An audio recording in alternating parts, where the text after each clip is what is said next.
Este es un trabajo que terminó en una publicación, precisamente, que como hablábamos hace un rato, un libro que se publicó el año pasado que se llama Vitrolas, Rocolas y Radioteatros, que además me da un gran placer estar hoy aquí hablando con ustedes sobre este tema en el marco de la fiesta, porque precisamente el lanzamiento del libro se hizo también hace un año en la fiesta y creo que ha tenido una buena recepción, lo cual me agrada mucho.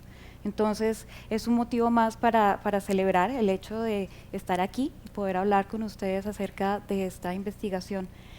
Esto es una investigación que comenzó más o menos, la empecé como a pensar y organizar alrededor del 2002. En esa época yo estaba estudiando en Estados Unidos y digamos que estaba muy interesada por unos problemas de los que vamos a hablar ahora, acerca de la memoria y cómo la música popular es una parte tan importante de la memoria, lo que nos hace, digamos, estar muchas veces conectados con un lugar, con un espacio, con un tiempo en particular.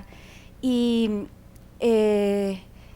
siempre pensé que era muy interesante pensar cómo se construye esas relaciones entre sonido y lugar, sonido y memoria. Y me llamó mucho la atención lo que estaba sucediendo o lo que había sucedido con la música y con toda la industria cultural en Medellín a mediados de siglo. Entonces empecé a escudriñar ese tema y entre el año 2002 y el 2006 más o menos fue que escribí esta investigación. La escribí primero en el marco de una investigación para mi tesis doctoral. Entonces una vez que la terminé en el 2006, tuvo que pasar otro tiempo mientras ese texto que originalmente había escrito en inglés lo pasé a español, cambiaron una cantidad de cosas en ese tránsito y finalmente a partir del 2009 entré en un proceso editorial que demoró más de lo sospechado y el libro apenas salió el año pasado. Entonces, de alguna manera, esta investigación cuenta parte de las preocupaciones que yo tenía ya hace más o menos unos 10 años, que han evolucionado y han ido hacia otros lugares quizás, pero pues esta investigación me emociona mucho además porque hace un año me vine a vivir a Medellín. Yo viví en Bogotá, soy bogotana, pero desde el año pasado estoy aquí y de alguna manera es como reconectar también algunas de esas experiencias, no solamente respecto a la música, sino también a los afectos que crea uno con las personas, con los lugares, con las culturas y en ese sentido, digamos, estoy muy contenta de poder seguir trabajando sobre este tema y pensando en la importancia de Medellín como un lugar donde se queda mucha música popular. Entonces, les decía, me interesaba mucho el tema de la música popular y de los escuchas, porque de alguna manera desde la universidad, desde las escuelas de música, siempre nos preocupamos mucho por el músico, lo cual está muy bien, pues de eso se trata, pero a veces se nos olvida que afuera está el público y los oyentes también tienen unas necesidades, unas maneras de acercarse a la música y me preguntaba yo, ¿quiénes son las personas que escuchan música? ¿Quiénes son estos oyentes? ¿Qué piensan? ¿Qué quieren? ¿Qué sienten? Y estaba yo pensando también acerca de qué significados puede haber alrededor de escuchar. Escuchar, como vamos a ver un poco más adelante, no necesariamente es una cosa pasiva, no es que uno se quede quietito y las cosas suenan y uno simplemente recibe, sino precisamente al momento de escuchar también hay una acción, hay un hacer. Entonces, esa es como la base de toda esta investigación, que precisamente no está centrada en los músicos que hacían la música, aunque por supuesto que ellos también son parte importante de esta narración, sino me interesa más era qué hacían los oyentes. Entonces, a lo que yo estaba apuntándole era esto que les comentaba hace un rato, el problema de la memoria. Y es cómo se hace, cómo la memoria generalmente está relacionada, sí, a veces con cosas visuales, pero también mucho con sonidos, ¿no? El espacio urbano nos da unos sonidos que a veces están pues por lo que suena en la calle, pero también los medios de comunicación son muy importantes porque también hacen parte de ese mundo sonoro que, que hace que haya cambiado tanto la percepción de la música y de lo sonoro en los últimos 100, 150 años. Y cómo esa memoria, la memoria pues también está relacionada con las generaciones, ¿no? Es decir, los espacios están relacionados con los sonidos, pero los sonidos también están relacionados, tienen un momento en el tiempo. Es decir, si uno ha vivido en una ciudad o en un lugar durante un periodo particular de tiempo, hay ciertos sonidos que son propios de ese lugar. Y eso es lo que nos evoca muchas veces los sonidos. Nos acordamos de un lugar precisamente por esas relaciones entre tiempo y espacio que permite la memoria. Entonces, me puse yo a pensar un poco acerca de cómo se relaciona todo esto y cuáles eran los sonidos que teníamos los colombianos, que tenemos metidos en nuestra cabeza desde hace mucho tiempo. Muchas veces, creo que a ustedes también les ha pasado esto, que de pronto o llega uno a una fiesta, sube a un bus o alguna cosa así y empieza a sonar una música y uno empieza inconscientemente como a tararearla, tin, tin, empieza a cantar eso y se pone a pensar, y esa canción uno no sabe cómo se llama, tampoco sabe quién la canta, mucho menos quién es el compositor, jamás en su vida ha tenido ese disco y sin embargo uno se la sabe, ¿sí? De alguna manera el cerebro guarda una cantidad de sonidos independientemente de que queramos o no, pero están allí, hacen parte de ese, como ese chip que tenemos en la cabeza. Entonces me puse a pensar de dónde vienen todos esos sonidos que hicieron parte de esa cultura colombiana a principios del siglo XX. Y empecé a buscar un poco de dónde era que venían esos sonidos que aparecen en los discos, en la radio, en las películas, desde principios del siglo XX hasta más o menos 1950. Y eso me lleva a pensar que, claro, hay una gran cantidad de música que viene desde el norte, que viene desde las producciones discográficas que se hacían en Estados Unidos, donde eran las principales casas discográficas, pero también nos vienen de una cantidad de sonidos que vienen del Caribe, tanto de Cuba como de Puerto Rico y México. México es también una influencia grandísima. Nosotros hemos escuchado muchísima música mexicana que siempre a veces pensamos que es música colombiana, y lo mismo al revés, ¿no? Pero eso es otra historia. Con una cantidad de sonidos que nosotros sentimos como propios vienen de México y también de Argentina. Desde el sur también hay una gran cantidad de sonidos que nos llegaron en esa época, entre 1900 y 1950. Si ustedes se dan cuenta, eso lo que termina viendo uno es que Colombia termina siendo como un cruce de caminos de los sonidos, como viene una cantidad de sonidos del norte y otros sonidos que vienen del sur, y estamos como en una encrucijada donde precisamente tenemos una gran variedad de elementos sonoros que vienen de diferentes lugares y que han hecho parte de nuestra historia como oyentes.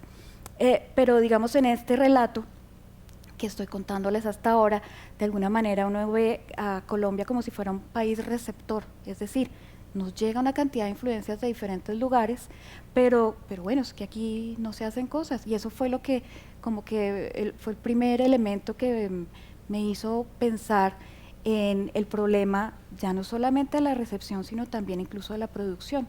Y ahí es donde empiezo a pensar en la importancia de Medellín. Me doy cuenta que precisamente Medellín, a partir de los años 50, es un centro importantísimo de la industria cultural colombiana y que va a tener una importancia muy grande no solamente para nosotros, y para Colombia en particular, sino también para todo este parte norte del continente suramericano, donde va a tener una gran recepción todo lo que se graba y se hace aquí. Entonces, Medellín, importantísima como un epicentro de las industrias culturales, en particular de la industria radial, entre más o menos la década de 1930 y 1950, y un sitio importantísimo para la industria discográfica, más o menos entre 1950 y 1990. Eso es un tema que quizás todos sabemos, pero hasta dónde somos conscientes de la importancia que tiene esto, no solamente para Medellín, sino para Colombia y para el resto de América Latina, como un lugar donde se produce una gran cantidad de música. Entonces esto me llevó a pensar en todos esos elementos que confluían en la ciudad de Medellín entre 1930 y 1950, antes incluso de que haya todo ese boom de la producción discográfica. Yo quería saber era qué escuchaban los paisas antes de que saliera la industria discográfica, precisamente para ver cuáles son las fuentes de donde toma toda esa industria discográfica para hacer nueva música y empezar a distribuirla por todas partes de América Latina. Entonces varios elementos confluían históricos confluyen en esta idea de Medellín 1930-1950 como un lugar donde hay unas industrias culturales muy fuertes.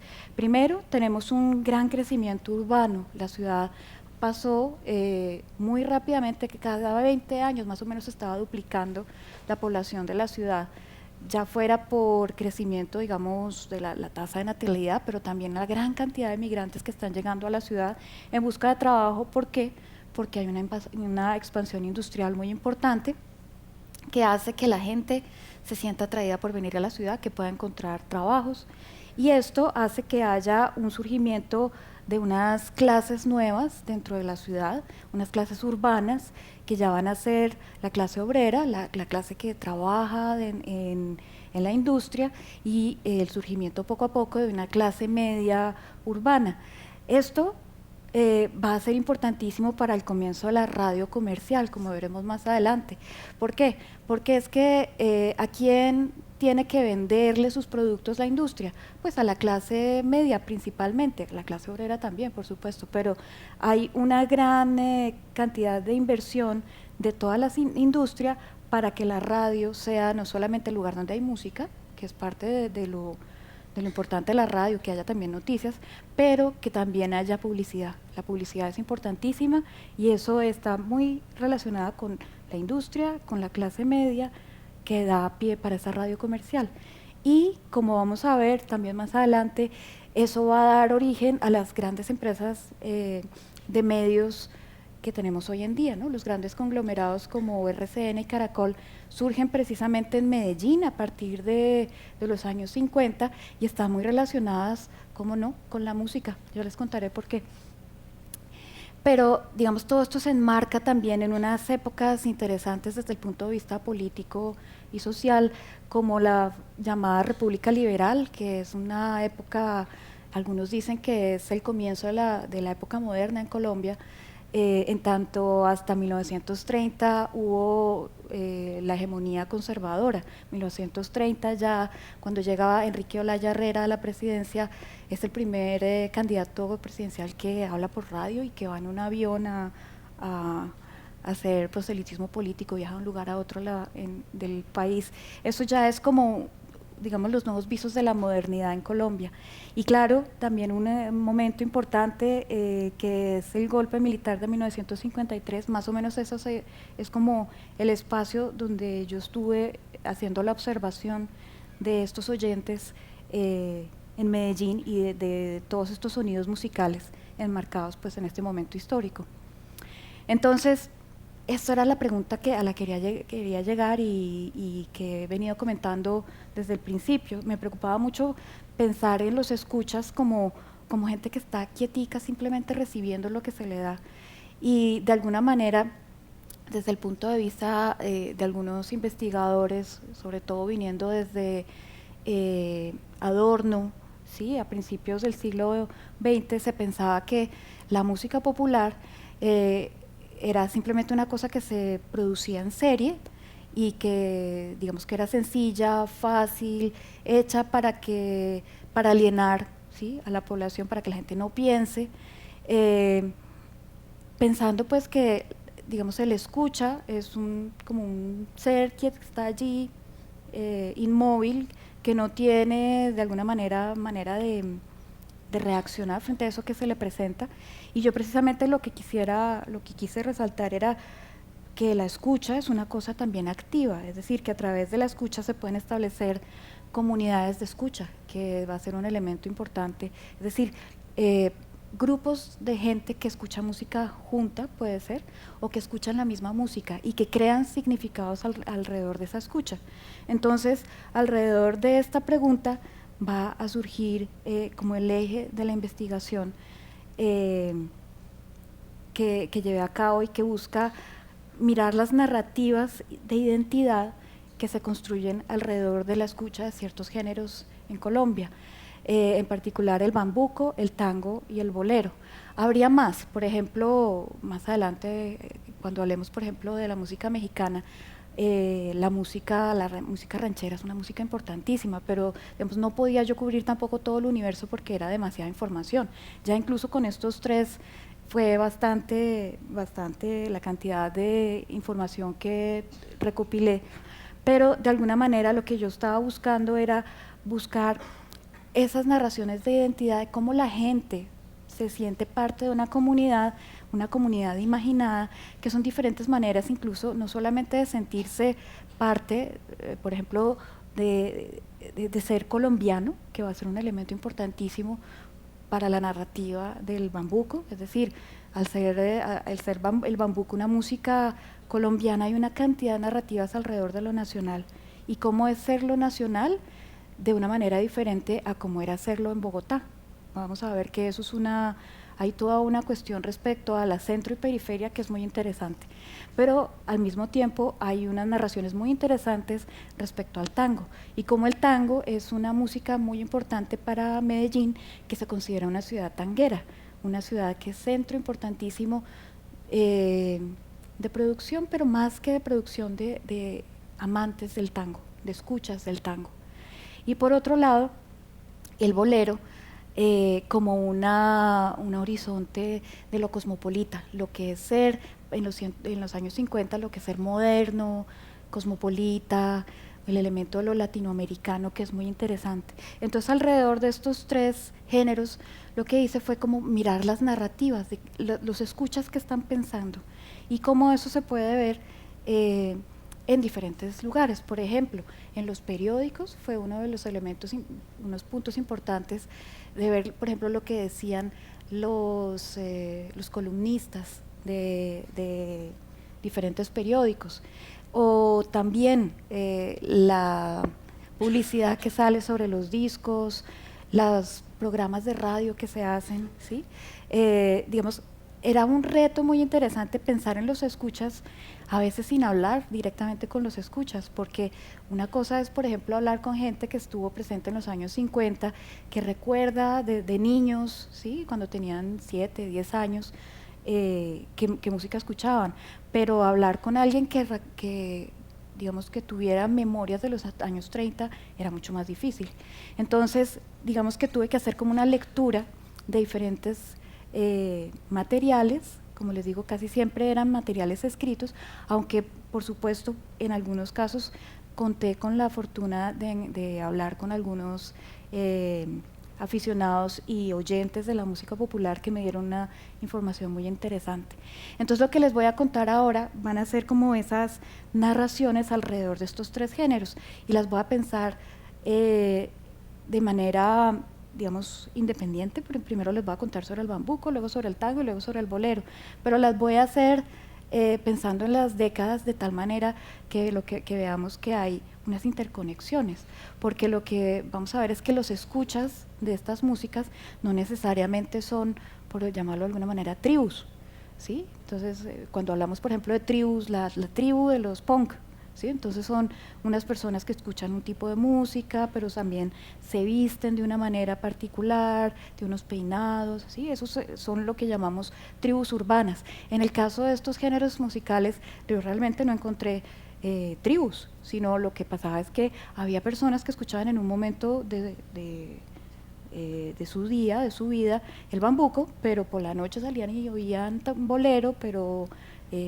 luego estaban escuchando tango. Entonces realmente lo que vemos es que son incluso los mismos oyentes, pero que hay unas narraciones un poquito diferentes dependiendo del lugar, del momento y del hábito de escucha precisamente que están creando alrededor de ese género. Entonces les voy a contar un poco de cómo es esta cuestión del bambuco y ahora sí vamos a oír más música, porque hasta ahora yo he echado un poco de carreta, pero vamos a empezar a hablar un poco de la música, ahora sí. Bueno, en los años 30 hay una discusión muy interesante acerca de lo nacional y de la importancia del bambuco como un género musical que representa a la nación. Eso es un tema que viene incluso desde 1910, con unas peleas muy fuertes en Bogotá entre el director del conservatorio y unos músicos populares a frente de los cuales estaba Emilio Murillo, que era un músico del cual hablaremos ahora, escucharemos algunas piezas, pero era un músico que estaba muy entregado a este problema de la música nacional. Él decía que la música tenía que, digamos, representar a la nación colombiana y él estaba muy interesado en esto, pero además en impulsar la industria del disco. Aunque aquí todavía no había discos que se imprimieran y se vendieran, sí se podía grabar fuera. Y Murillo y algunos de otros de sus amigos empiezan a hacer esta grabación de bambucos y eso crea una cantidad de dificultades y de discusiones. Y aquí me refiero un poco a lo que estaba sucediendo en Bogotá, pero ahorita vamos a qué es lo que sucede en Medellín. En Bogotá aparecen en el periódico El Tiempo, en 1930, unas caricaturas de Ricardo Rendón. Ricardo Rendón era una caricaturista de Río Negro, muy importante, es uno de los caricaturistas más importantes de Colombia en el siglo XX, y Rendón era un liberal, ¿sí? Pero digamos en algún momento hay una discusión muy interesante, es más bien que Rendón quizás estaba tomando cerveza con sus amigos, entre los cuales había varios músicos, y les oye estas perlas. Antonio María Valencia, ¿sí? Que era un músico que acaba de llegar de Francia y que luego se fue para Cali, fundó el Conservatorio de Cali, le oye decir que en los esquerzos de un cuarteto de Beethoven se escucha claramente el ritmo del bambuco. Y a Emilio Murillo, que es otro de los músicos, parte de su grupo de amigos, le escucha decir que al turmequé, al tejo, se le busca sus orígenes en la época griega, especialmente en el siglo de Pericles, ¿sí? Lo que estaba tomando el pelo Rendón es que lo que estaban buscando estos músicos nacionalistas era darle como ese elemento de legitimidad a las tradiciones locales, buscándoles conexiones con Europa, lo cual a él le parecía absolutamente ridículo, ¿sí? Pero bueno, más allá de eso, como les digo, había toda una discusión respecto a la importancia del disco y a cómo el disco estaba siendo utilizado para desarrollar como estas agendas nacionalistas y en particular esa caricatura del famoso el discóbolo. No sé si ustedes recuerdan, está haciendo relación a esta figura que es, bueno, esa sí es de la época de Pericles, ¿sí? Que precisamente lo que vemos es a un señor lanzando un disco que si nos acercáramos más veríamos que dice Bambuco y dice Murillo, ¿sí? en la etiqueta, y lo que está tomando el señor es una cerveza Bavaria, que era, lo que vamos a ver es que Murillo era relacionista público de Bavaria, ¿sí? Entonces es una crítica, le está diciendo usted está utilizando digamos sus conexiones comerciales y sus conexiones con las empresas como Bavaria para lanzar un bambuco que es una cosa muy local de Bogotá, ¿sí? Entonces hay toda una discusión respecto a que el bambuco es una música completamente bogotana, que eso es un embeleco los bogotanos que le quieren meter al resto del país una música que realmente es del altiplano y nada más. ¿Sí? Esta es una discusión muy larga y digamos que a mí lo que me interesaba era mirar un poco la discusión de cómo se veía desde Medellín esa discusión sobre el bambuco. El bambuco es una cosa de los bogotanos, eso de dónde salió. Y ahí encuentro que hay una divergencia muy fuerte entre los músicos que están en Bogotá a la cabeza de Emilio Murillo y los músicos que están en Medellín a la cabeza de Gonzalo Vidal, que para esa época ya era un señor bastante mayor, y cómo hay un contrapunto en las páginas de los periódicos entre estos dos personajes. Murillo diciendo que los músicos tienen que hacer música nacional y tienen que hacer música nacional, no importa que, digamos, el tipo de música, las características técnicas de esa música, sino que tiene que ser música nacional. Y lo que dice Gonzalo Vidal es que no, que lo que toca hacer es que los músicos primero aprendan a componer como los grandes compositores europeos y que después pensamos en lo nacional. Entonces, antes de cualquier cosa quisiera mostrarles un poquito el tipo de música que hacían estos compositores, para ver un poco de dónde sale su discusión. Ay, perdón, que esto estaba ya funcionando. Esto es una pieza para piano.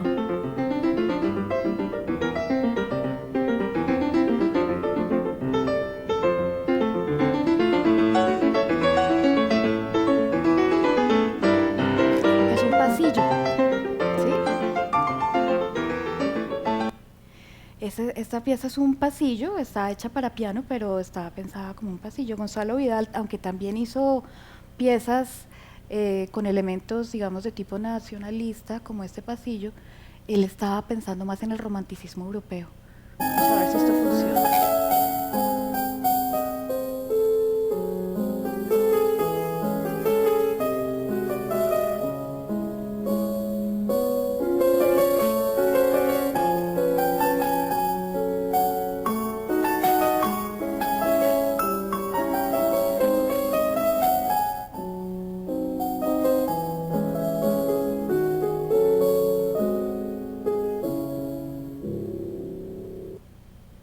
Bueno, pero más allá, digamos, de esta... ¡Ay! Se saltó. Más allá de toda esta... digamos, en ambos casos estamos hablando de piezas para piano, de alguna manera pensadas para más una cuestión de concierto. Pero digamos, lo que realmente a Gonzalo Vidal, que era digamos, el músico de Medellín que estaba engarzado en esta discusión, lo que a él le molestaba era la cuestión del disco. Él pensaba que el disco era un efecto contaminador, ¿sí? Que lo que hacía era que precisamente lo que tenían que hacer los músicos, decía él, es educar al pueblo, darles música que realmente los ponga a pensar, a hacer cosas diferentes. En cambio, esa música que sale por la radio, bueno, antes que por la radio, por los discos, eso lo que va es contaminar. Lo que va a hacer es que la gente ya no oiga buena música, sino que oiga musiquita fácil, hecha de manera industrial, para que, digamos, puedan escuchar la música de una manera sencilla sin tener que pensar mucho.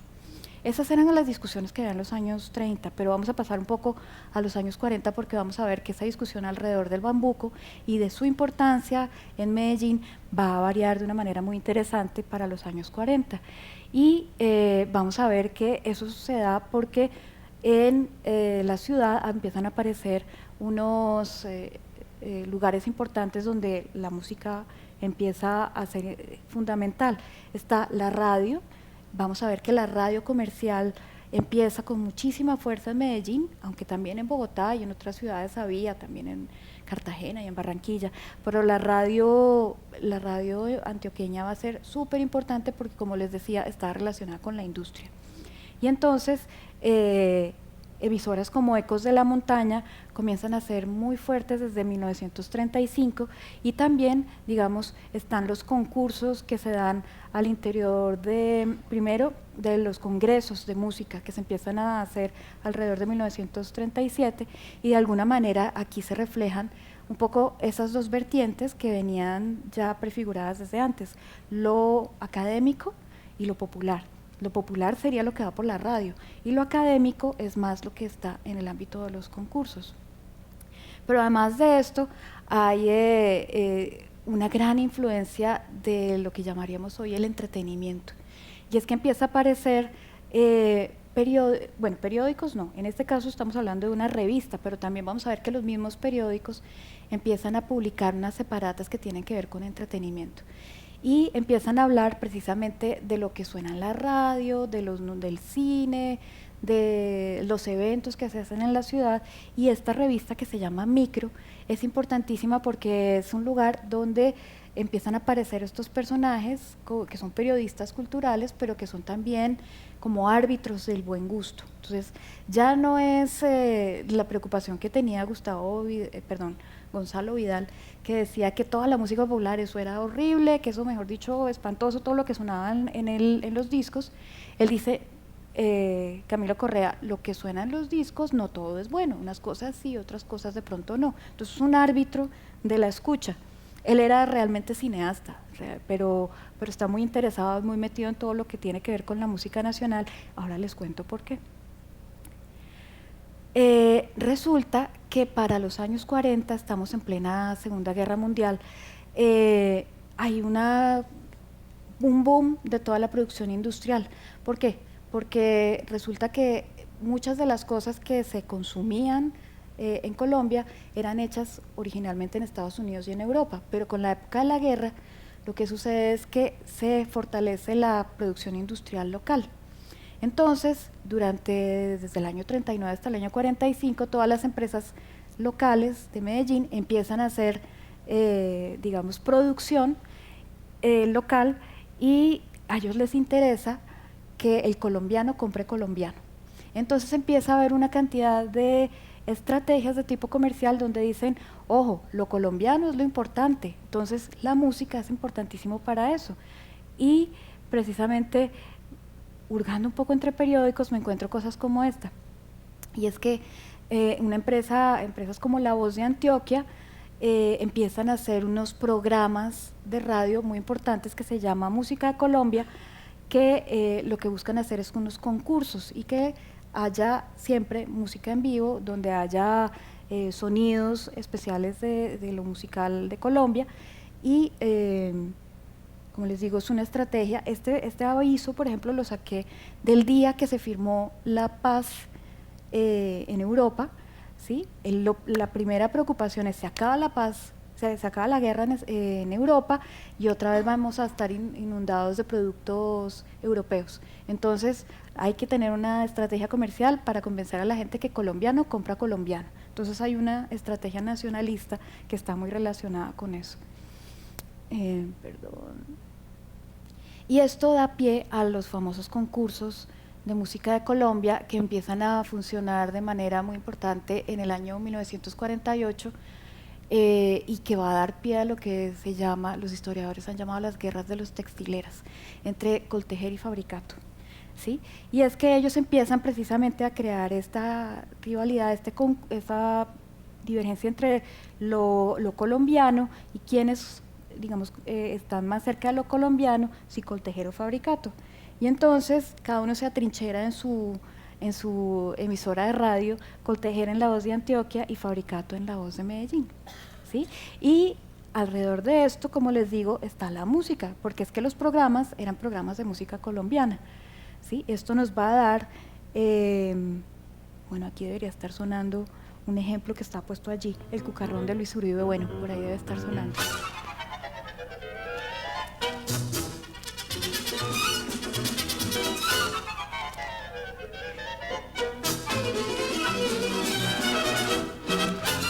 De pronto les suena conocido.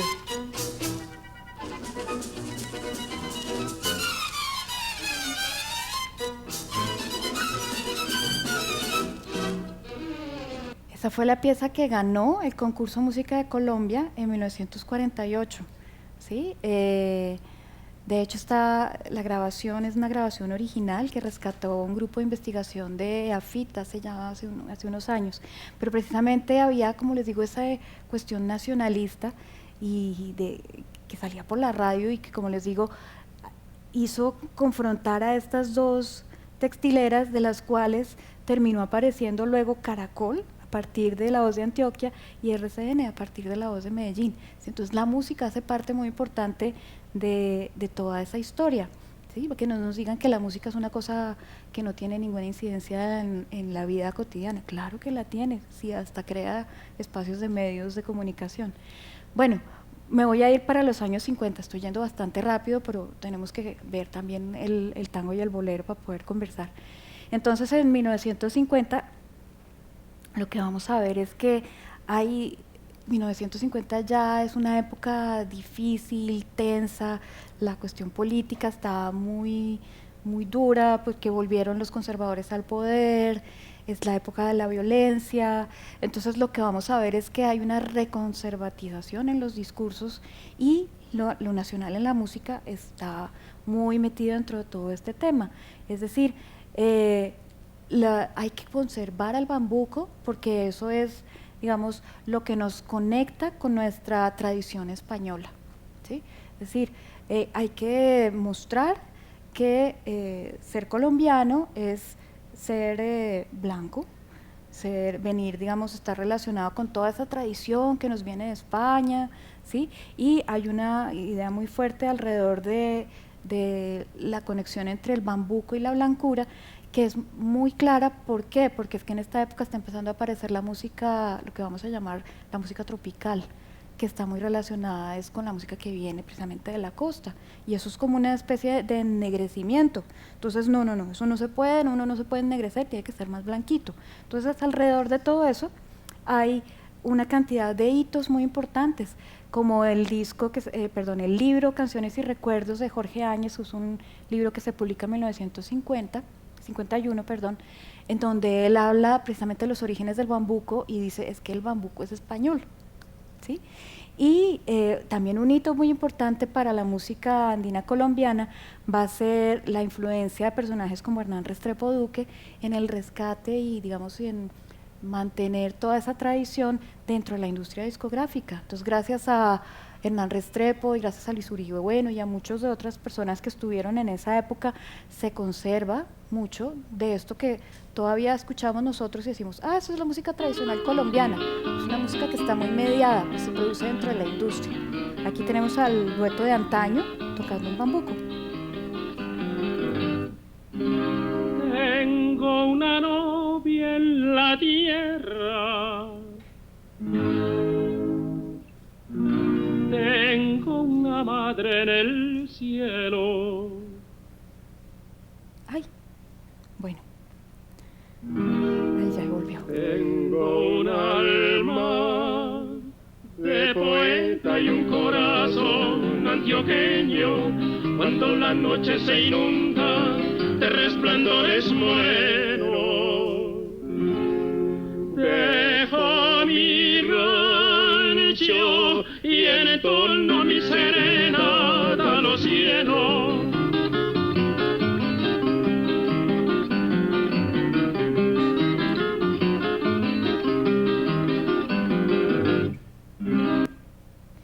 Bueno, entonces alrededor, esto me avanzó más de la cuenta, alrededor de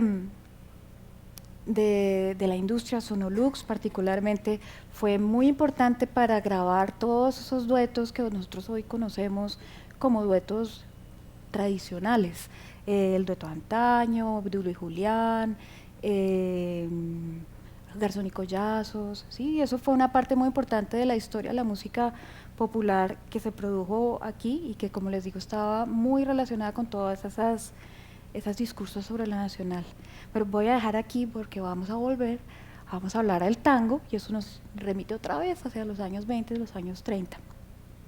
Esto, como les digo, sucede de manera simultánea con lo que les estaba contando, las narraciones del bambuco.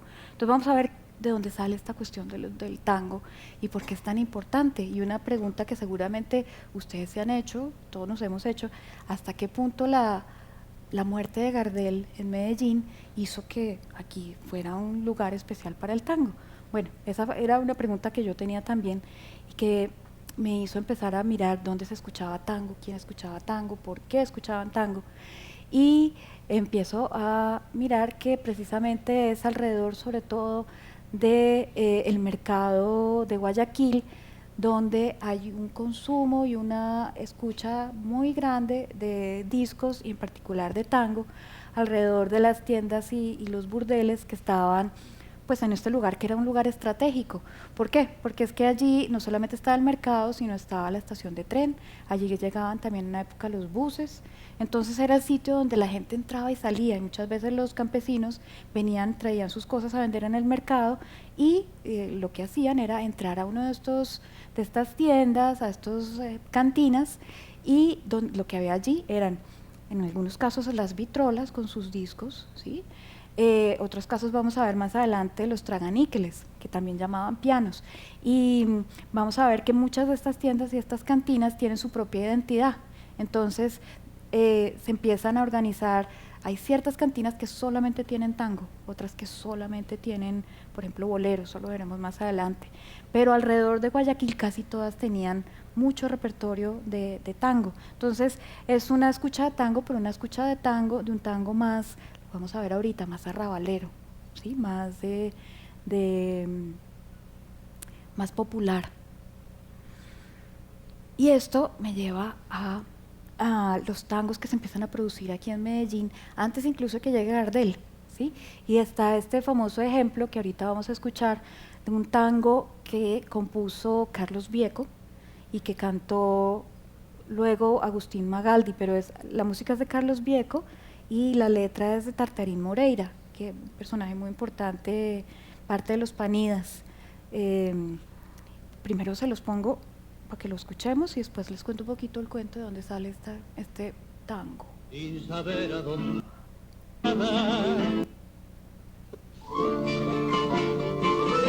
Póngale atención a la letra.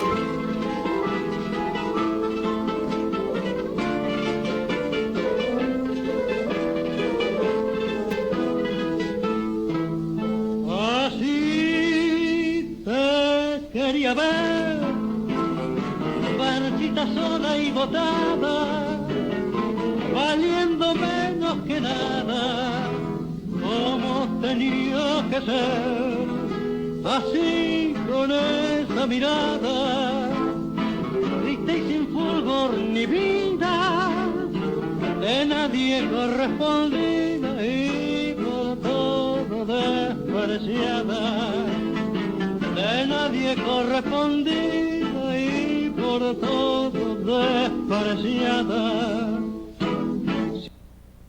Bueno, pues este tango es de 1934, es decir, que ya había gente de Medellín haciendo tangos antes de que llegara Gardel y grabándolos, porque esto se grabó en Buenos Aires. Entonces, ¿qué es lo que sucede allá? ¿Qué es lo que sucede con el tango? Resulta que es que desde principios desde 1917 más o menos, se está grabando tango en Argentina, porque ellos tienen una industria que empieza mucho antes que la nueva industria nuestra, y el tango es un elemento importantísimo de esa industria. De hecho, se dice que el primer tango grabado lo grabó Gardel precisamente en 1917, que es Mi Noche Triste. No lo vamos a escuchar ahora porque no tenemos tanto tiempo, pero digamos, esa es una música muy importante que empieza a circular en discos, que empieza digamos, a conocerse por muchos lados de América Latina, y vamos a ver que a nosotros también nos llega una cantidad de discos, más que de Argentina, de Estados Unidos. ¿Por qué?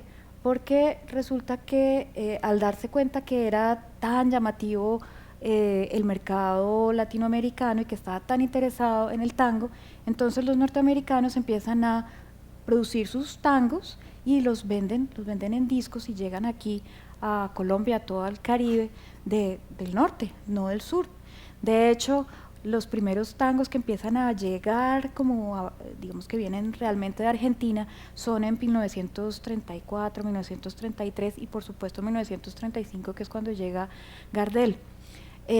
Porque hay, digamos, un interés, ¿sí?, de las empresas argentinas empezar a vender en Colombia. Y de hecho, cuando llega Gardel, digamos, por supuesto, es un músico argentino, pero Gardel está grabando en Estados Unidos también. Entonces hay, como le digo, una pelea, ¿sí?, por el mercado colombiano entre las industrias que vienen del norte y las industrias que vienen del sur.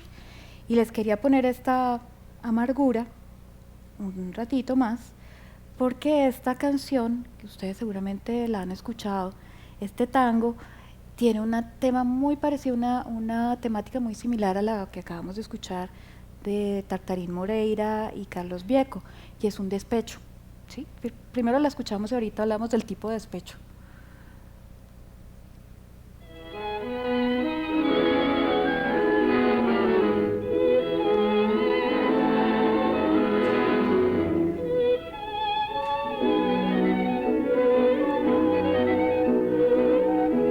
Me persigue implacable su boca que reía, acecha mis insomnios ese recuerdo cruel. Mis propios ojos vieron como ella le ofrecía el beso de tus labios, rojo como un clavel. Un viento de locura atravesó mi mente, deshecho de amargura, yo me quise vengar. Mis manos se crispaban, mi pecho las contuvo, su boca que reía, yo no pude matar. Fue su amor de un día, toda mi fortuna, conté mi alegría a los campos y a la luna, por quererla tanto, por confiar en ella. Hoy ayer mi huella, solo llanto y mi dolor, doliente y abatido, mi vieja herida sana. Bueno, como les digo, esta también hay un despecho, ¿no? Y hay una tristeza y una cosa horrible de este hombre que se siente traicionado por la mujer y que sí, tiene una amargura, precisamente. Pero si ustedes recuerdan la otra canción, era una amargura mucho más fuerte, más agresiva, por decirlo de alguna manera. Este tango gardeliano pues es un poco más elegante, ¿sí? También está molesto pues porque fue traicionado, pero no la quiere botar por la calle, que era lo que decía el otro, ¿sí? Entonces, lo que estamos viendo es que también va a haber como un tango de clase alta, un tango de clase media alta y un tango más arrabalero, más, ¿sí? Lo que vamos a ver es que en Medellín va a haber las dos cosas. Entonces, alrededor de la muerte de Gardel, en principio, vamos a ver que no hay mucha conciencia de la importancia de Gardel. Realmente esa importancia de Gardel va a empezar a ser un poco más evidente cuando empiecen en los años 40 a llegar las películas argentinas con mucha más fuerza y cuando empiezan a llegar otros personajes, sobre todo argentinos, que llegan a la ciudad y empiezan a besar el piso. Llegan al aeropuerto y empiezan a besar en el piso porque es que allí murió Gardel. Entonces aquí dicen, ¿pero cómo así?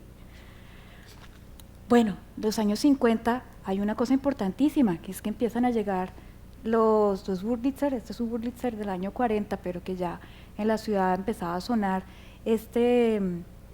toda esta música en los traganíqueles y, como les decía, un tango más arrabalero, que es lo que se oye sobre todo en las cantinas. Pero al mismo tiempo hay un tango de clase media, que es la que está relacionada con la afición por las películas argentinas. Las películas argentinas empiezan a llegar con fuerza al mercado local en la década de los 40, gracias a las películas de Libertad Lamarque en particular.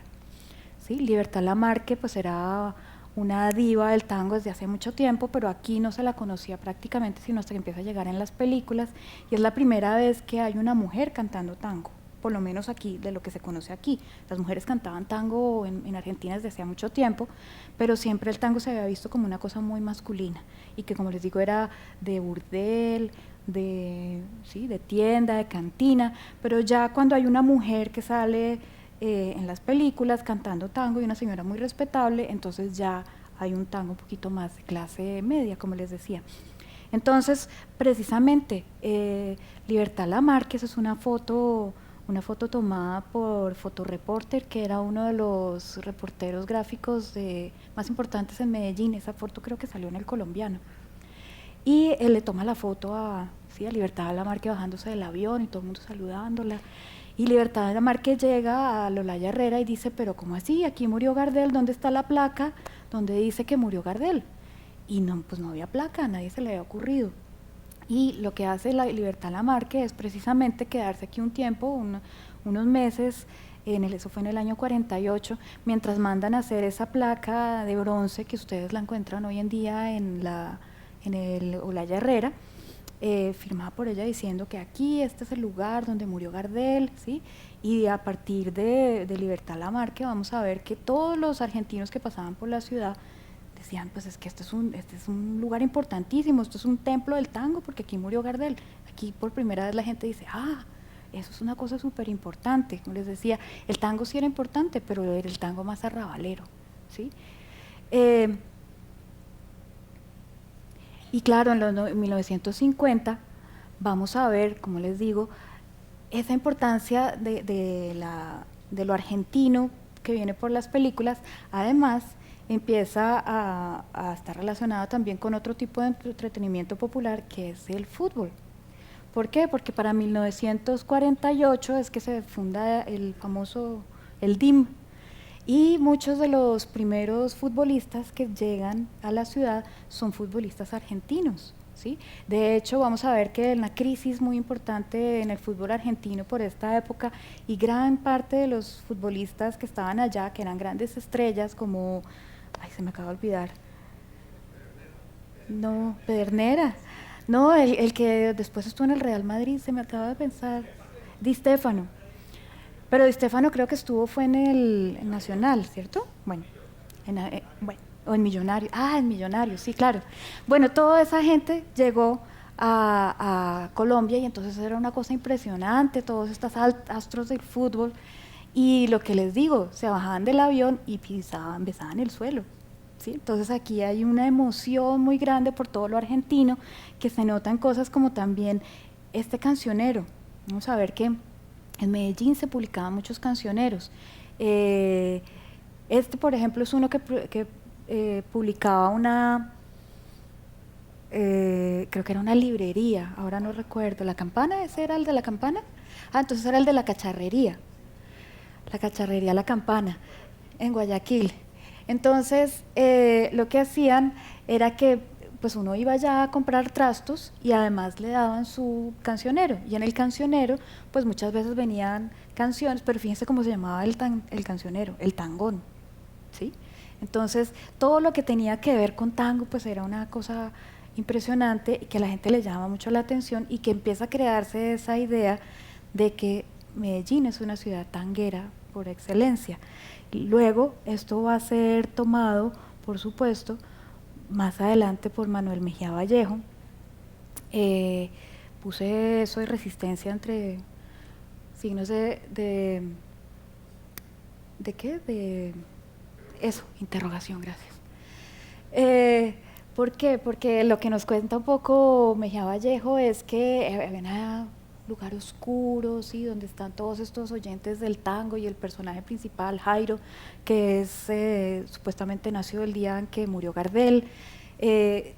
Crea como un ambiente, sí, como una resistencia frente a toda esa época tan difícil de los años 50, que les contaba antes, la época que hay una reconservatización del país y esta cuestión de la violencia, ¿sí? De alguna manera nos cuenta esa historia un poco mítica respecto a cómo en esos espacios más oscuros de la ciudad hay una resistencia férrea respecto a esos imaginarios tan duros, tan conservadores, y digamos el elemento del tango de alguna manera se convierte en un elemento mítico que nos habla de esa Medellín también bohemia, pero digamos a veces de izquierda, pero que sí, todo ese está muy, muy creado alrededor de la novela de Mejía Vallejo, que nos cuenta un poco la historia, lo que pudo haber sido esos oyentes del tango en el 1950, 1960, aunque de hecho Manuel Mejía en esa época estaba exiliado. O sea, de alguna manera nos está contando lo que él se imagina que ve aquí, pero no necesariamente lo que sucedió. Bueno, eso era lo que tenía por contarles. Muchas gracias.